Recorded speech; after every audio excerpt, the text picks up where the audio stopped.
Hey, what's up, you guys? Today's warm-up, we're going to begin with some skaters. We're just going back and forth at just kind of a pace that's going to help get you warmed up. You don't have to get super low into the bottom on these, but try to get some bend into your standing leg as you go back and forth. Sometimes people are kind of doing them like this. I don't know if you could, I think you could do that for a very long time without actually getting warmed up. So make sure that your standing leg has got a little bend to it, and you're just kind of going back and forth at whatever pace feels right for you, given that we're warming up. After that, we're going to do a couple butt kicks, so we're just standing in place, just kind of like over-exaggerating the cadence of a run for that. After that, we're going to do some squats. We're going to lock our arms out overhead. So elbows are completely locked. This will help prep us for one of the movements that we're using in the workout. My belly's tight, hips go back, knees go out. I squat down until my hips are below my knees, and then I stand back up. And last but not least, we're doing some mountain climbers. So we go into a plank, left knee, left elbow, right knee, right elbow. You guys choose the pace. Try to get that contact between your knee and your elbow on every rep. If you're having problems with that, sometimes I see people, they're struggling and their hands are way out in front of them like this. Make sure that when you're doing these, that your hands are underneath your shoulders. That'll just make it easier to get your knee all the way up to your arm. The workout, we're doing an EMOM. So EMOM is an acronym for every minute on the minute. So there will be a little bit of rest built into this, or there should be at least.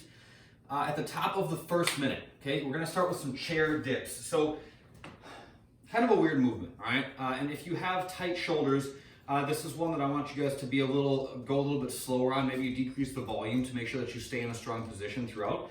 A quick test before you even try this is you should be able to comfortably get into what we call like a reverse tabletop position or a crab walk position here without any kind of pain in your shoulders. So my arms are locked out, my body's in a straight line. I can feel a little tension in my arms and my shoulders for sure, but there's no pain there, okay? If you get into that position and you're really like wincing, or if you feel like you're having to force it a little bit, this is one that you're gonna want to go through a much more minimal range on, okay? And you're gonna wanna go slow as well.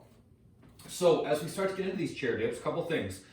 I would prefer that you guys use 2 chairs or 2 tables or whatever, as opposed to using 1. If you get 1, you're gonna be in a really narrow, or you could be at a really narrow grip, and it's gonna challenge your shoulders even further into a position that's probably not gonna be super ideal. So I want you guys to ideally have 2 different things to put your hands on.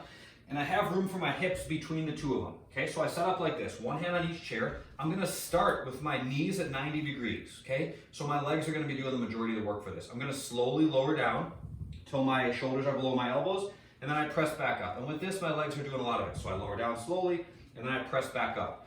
What I'm looking for here is I want you guys to think about keeping your shoulders back and down throughout, okay? If this thing starts to happen, you're going too far through the range of motion, or maybe your shoulders are a little bit tight, or forcing some of the range.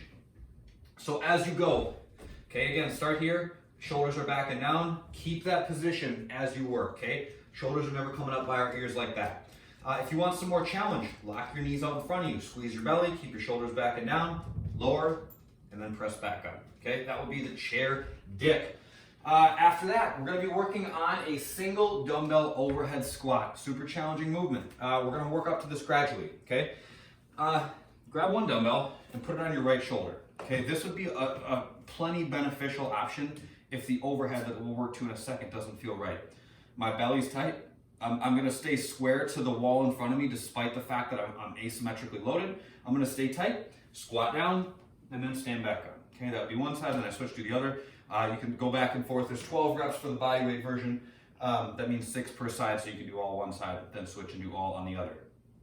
If this feels okay, this is a good way to warm up, okay? Do a couple of those for sure. Push the dumbbell up to overhead, and then from here we can get into our overhead squat, okay?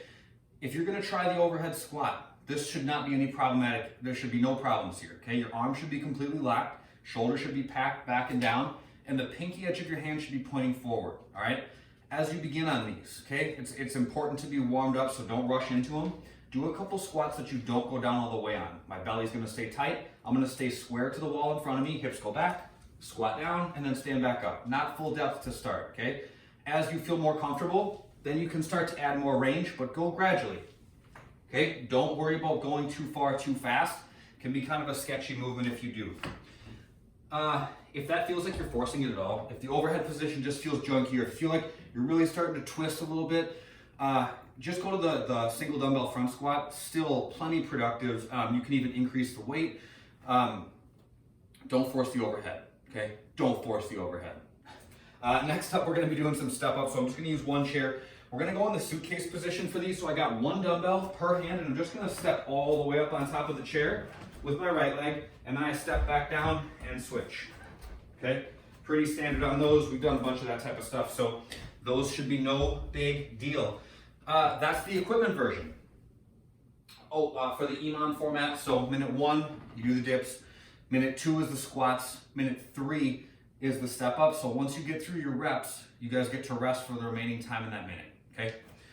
The body weight's gonna follow the same format. We got 12 chair dips to start.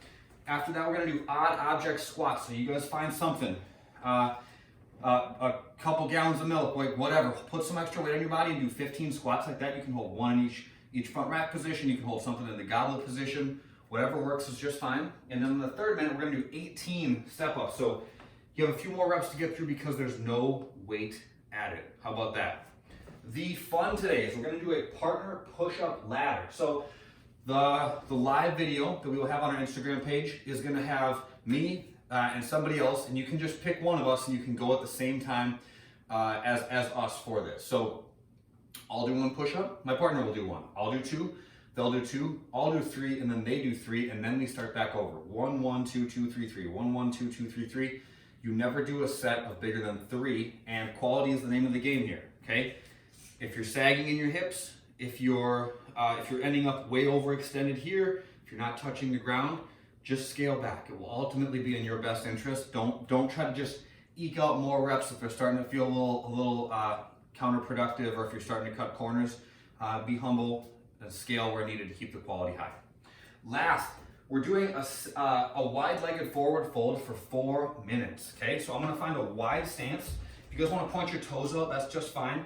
Your legs don't have to be completely locked. I'm actually gonna bend mine a little bit, but I'm not gonna let my knees come in, okay? So my knees are a little bent, but I'm gonna think about pushing them apart the whole time, and I'm just gonna fold, all right? So we're gonna be here for 4 minutes. If you guys wanna keep your knees bent, you can do that. If you wanna lock them, please feel free, but we're just gonna be hanging out here for 4 minutes. Any moving around that you'd like to do for that 4 minutes is totally fine. It's a good stretch for the back of the legs. It's a good stretch for the inside of the legs. So kind of hunt around as you're there and find those tight areas, and hopefully you'll be able to feel a little bit better by the time we are done with it. That's all that we got for today. I will see you guys on the next one. Have a good day.